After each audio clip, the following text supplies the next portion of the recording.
Because this is what we do. We all have our own unique set of beliefs about ourselves, about the world, about life, about work. But the mistake we make is we actually project these beliefs out onto the world and then live into them as if they're true. But you don't know if they're true. They reside in your mind. And while this is a problem, and by the way, you'll always find proof that your beliefs are true. And while this is a problem for us as speakers, as entrepreneurs, we prevent our own forward movement this way.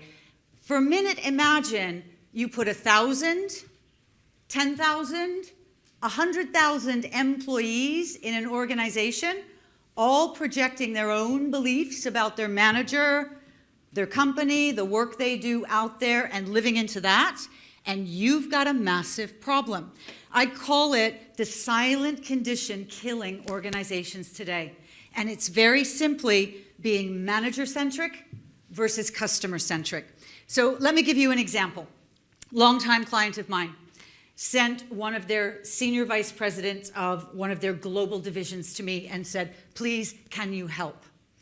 The woman felt like she was unacceptable.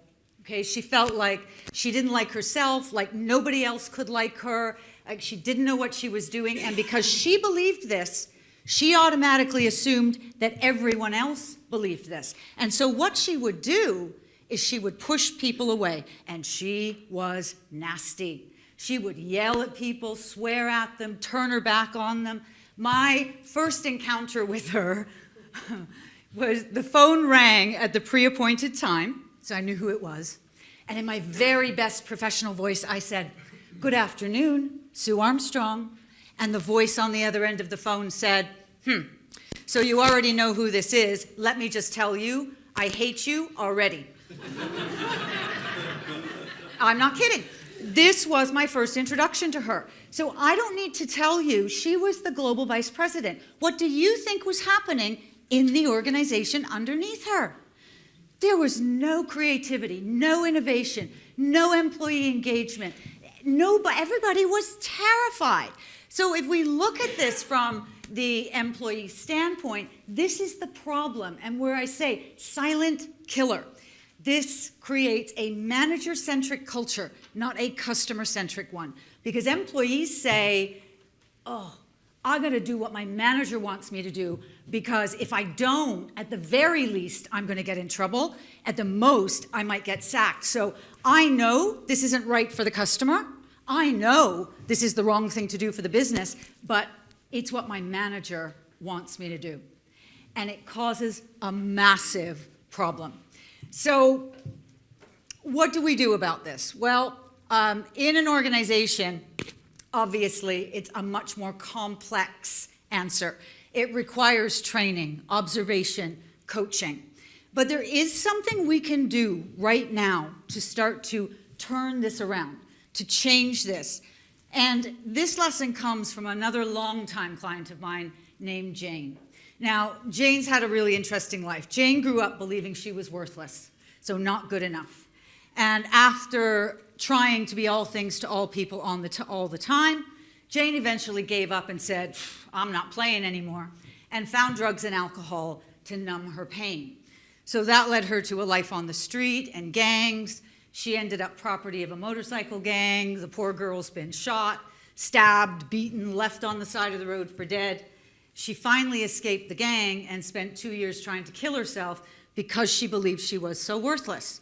Until one day, Jane was confronted by an uncomfortable realization. What she realized was the life she was living did not actually match her belief. You see, if she was as worthless as she believed she was, why did she have friends? Why did she have family that still wanted her around? Why was she in a relationship? Why did she have a job? So Jane decided to try and figure out this belief, if it was accurate. And she went to these people and she asked them. She said, what makes me a good employee? And what are my best characteristics? And then, instead of going through her day engaging in her usual belief that she was worthless and finding proof of that, Jane chose to believe somebody else's belief. And every day she chose one of those beliefs and went through her day looking for proof that that was true.